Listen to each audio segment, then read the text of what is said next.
হচ্ছে আওয়ামী লীগের প্রেতাত্মা বর্তমান। মানিকগঞ্জের দৌলতপুরে সাংবাদিকদের নিয়ে আপত্তিকর মন্তব্য করে বিতর্কে জড়িয়েছেন উপজেলা যুবদলের সদস্য সচিব আব্দুস সালাম। এক ভিডিওতে তাকে বলতে শোনা যায়, দৌলতপুরে কোনো সাংবাদিক নেই, আছে শুধু রিপোর্টার। এমনকি তিনি দাবি করেন, দৌলতপুরে রিপোর্টিং করতে হলে উপজেলা বিএনপির মাধ্যমে করতে হবে। জার্নালিস্ট এখন জার্নালিজম কেউ নাই, গেলে শুধু আছে রিপোর্টার।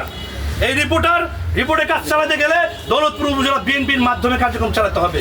এই মন্তব্যের পর স্থানীয় সাংবাদিকদের মধ্যে ক্ষোভ ও তীব্র প্রতিক্রিয়া দেখা দিয়েছে। দৌলতপুর প্রেস ক্লাবের সাধারণ সম্পাদক মোহাম্মদ সালমান খান বলেন, সাংবাদিকতা একটি দায়িত্বশীল পেশা।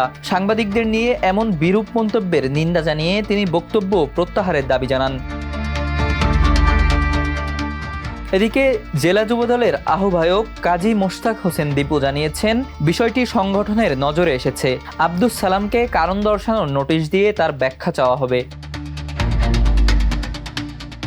অন্যদিকে নাম প্রকাশ না করার শর্তে কয়েকজন সাংবাদিক জানান, ড্রেজারের মাধ্যমে অবৈধ বালু উত্তোলন, ড্রেজার বাণিজ্য এবং দৌলতপুর উপজেলা প্রেস ক্লাব দখলের চেষ্টার অভিযোগে আব্দুস সালামের বিরুদ্ধে সংবাদ প্রকাশের পর থেকেই তিনি সাংবাদিকদের প্রতি ক্ষুব্ধ হয়ে বিভিন্ন কুরুচিপূর্ণ ও আপত্তিকর মন্তব্য করে আসছেন।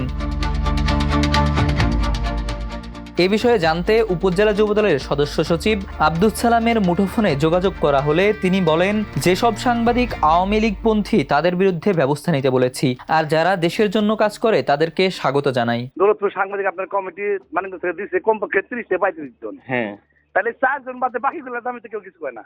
সেটা নামে কয়েক আপনি উত্তর নেন, প্রশ্ন করেন।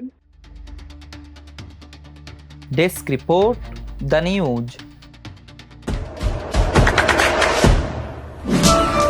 দেশে দেশে সবার সাথে দ্য নিউজ।